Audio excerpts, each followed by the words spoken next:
হরে কৃষ্ণ ভক্তবৃন্দরা, আমি ইতিমধ্যেই ভগবদ্গীতায় যে মুখবদ্ধ সেইটিতে অনেকগুলো অধ্যায় আলোচনা করেছি। আজকে আরেকটা অধ্যায় আপনাদের কাছে আমি তুলে ধরব। তো আমার এখন যে আলোচনা সেটা মূল বিষয় হচ্ছে যে ভগবানই হচ্ছেন এই যে সমস্ত ব্রহ্মাণ্ড উনি যে পরিচালনা করছেন, উনিই হচ্ছেন শক্তিমান মহাপুরুষ। এই সম্বন্ধে বৈদিক শাস্ত্র মতে, বৈদিক জ্ঞান, সমস্ত গবেষণায় নানা রকমভাবে যে ভগবান সম্বন্ধে আলোচনা করা হয়েছে, সেগুলোই আপনাদের কাছে আমি তুলে ধরার চেষ্টা করব। তো বৈদিক জ্ঞান নিয়ে গবেষণা চলে না। গবেষণা বলতে সাধারণ যা বোঝায় তা ত্রুটিপূর্ণ, কারণ ত্রুটিপূর্ণ ইন্দ্রিয়ের সাহায্যে ওই সব গবেষণা হয়ে থাকে। ত্রুটিহীন অভ্রান্ত জ্ঞান আমাদের ভগবদ্গীতা থেকে গ্রহণ করতে হবে, যার উৎস হচ্ছেন স্বয়ং ভগবান, এবং যা গুরু শিষ্য পরম্পরা রূপে সম্পূর্ণ অপরিবর্তিতভাবে প্রবাহিত হচ্ছে। অর্জুন যখন শিষ্যরূপে ভগবান শ্রীকৃষ্ণের কাছ থেকে গীতার জ্ঞান আহরণ করেন, তখন তিনি কোনো রকম বাদানুবাদ না করে ভগবানের মুখ নিঃসৃত বাণীকে পরম সত্য বলে মনে করেন বা গ্রহণ করেছিলেন। ভগবদ্গীতাকে আংশিকভাবে গ্রহণ করা চলে না। আমরা বলতে পারি না যে ভগবদ্গীতার একটি অংশ আমরা গ্রহণ করব আর বাকিটা গ্রহণ করব না। আমরা বলতে পারি না যে ভগবদ্গীতার একটা অংশ গ্রহণ করব আর আরেকটা অংশ গ্রহণ করব না। ভগবদ্গীতার বাণী সম্পূর্ণ অপরিবর্তিতভাবে খেয়াল খুশি মতো বাদ না দিয়ে কিংবা মন গড়া ব্যাখ্যা না করে আমাদের গ্রহণ করতে হবে। তাহলে আমরা ভগবদ্গীতা যে তথ্যগুলি আলোচনা করা হচ্ছে, সেগুলো আমাদের নিজের কোনো মতামত আমরা প্রকাশ করতে পারবো না। ভগবান শ্রীকৃষ্ণ অর্জুনকে যেভাবে তা বলেছিলেন, ঠিক সেভাবেই ভগবদ্গীতায় যথাযথ নির্দেশ গ্রহণ করতে হবে। তো ভগবান যেরকমভাবে অর্জুনকে বলেছিলেন, সেভাবেই আমাদের এই ভগবদ্গীতার মূল যে তথ্য, সেটা আমাদেরকে গ্রহণ করতে হবে।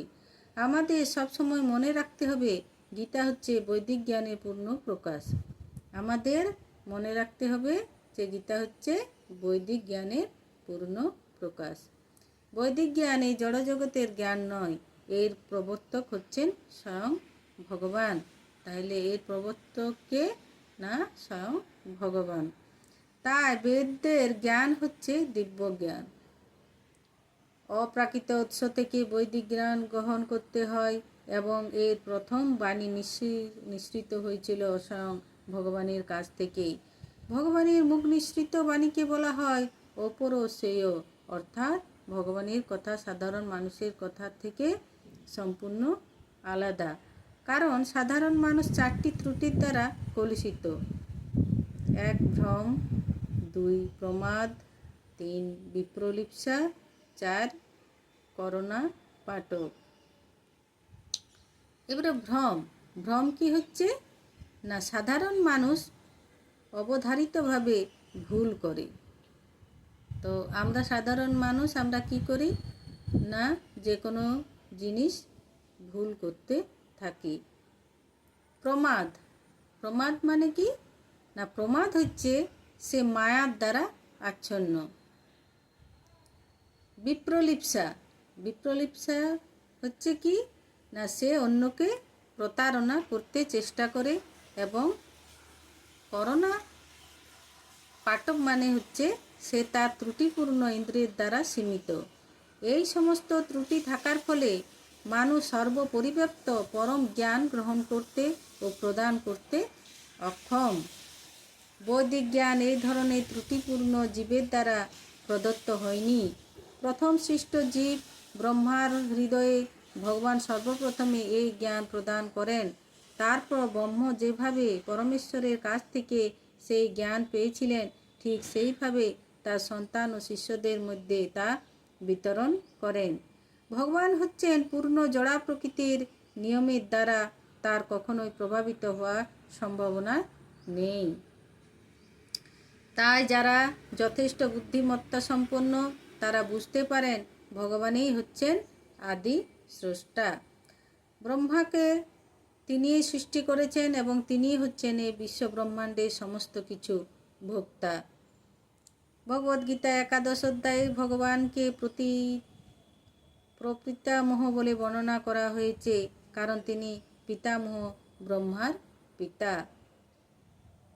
এভাবে সর্বত্রই আমরা দেখতে পাই যে ভগবানই হচ্ছেন সব কিছু স্রষ্টা। তাই আমাদের কখনোই মনে করা উচিত নয় আমরা কোনো কিছুর মালিক কেবল তিনি যিনি সব কিছু সৃষ্টি করেছেন। জীবন ধারণ করার জন্য যেটুকু প্রয়োজন এবং ভগবান আমাদের জন্য যতটুকু নির্ধারণ করে রেখেছেন ঠিক ততটুকুই আমাদের গ্রহণ করা উচিত। আমাদের জন্য ভগবান যতটুকু নির্ধারণ করে রেখেছেন তা কিভাবে সদ্ব্যবহার করতে হবে তার অনেক সুন্দর সুন্দর উদাহরণ আছে। ভগবদ্গীতাতেও এর ব্যাখ্যা করা হয়েছে। কুরুক্ষেত্রের যুদ্ধের প্রারম্ভে অর্জুন ঠিক করেন যে তিনি যুদ্ধ করবেন না, এটি ছিল তার নিজের সিদ্ধান্ত। তাহলে অর্জুন কি করে ঠিক করেছিলেন যে তিনি যুদ্ধ করবেন না, কেননা সমস্ত আত্মীয় স্বজনরাই তো ছিলেন, তার পিতামহ ভীষ্ম, গুরু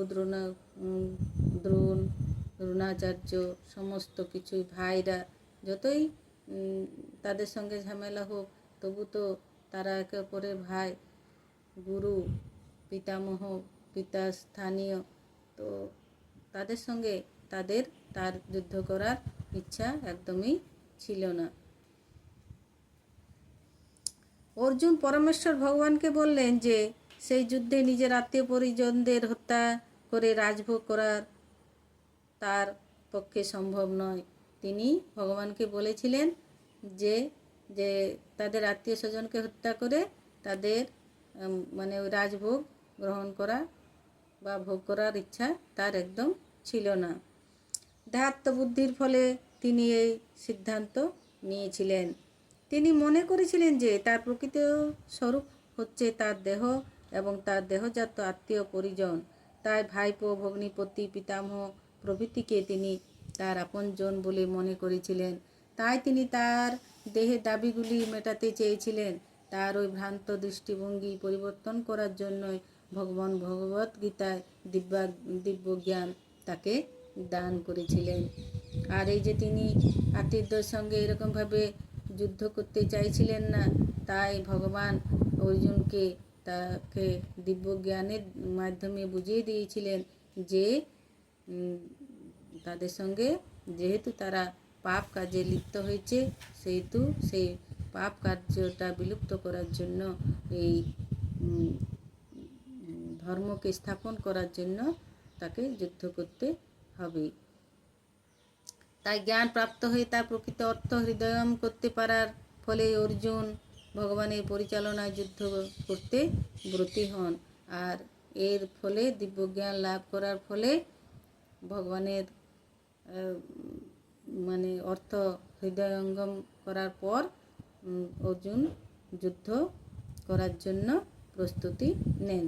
তখন তিনি বলেন, করিষ্যে বাচনং তব, তুমি যা বলবে আমি তাই করব। তো হরে কৃষ্ণ ভক্তবৃন্দরা, আমি আজকের ভিডিও এখানেই সমাপ্ত করছি। হরে কৃষ্ণ।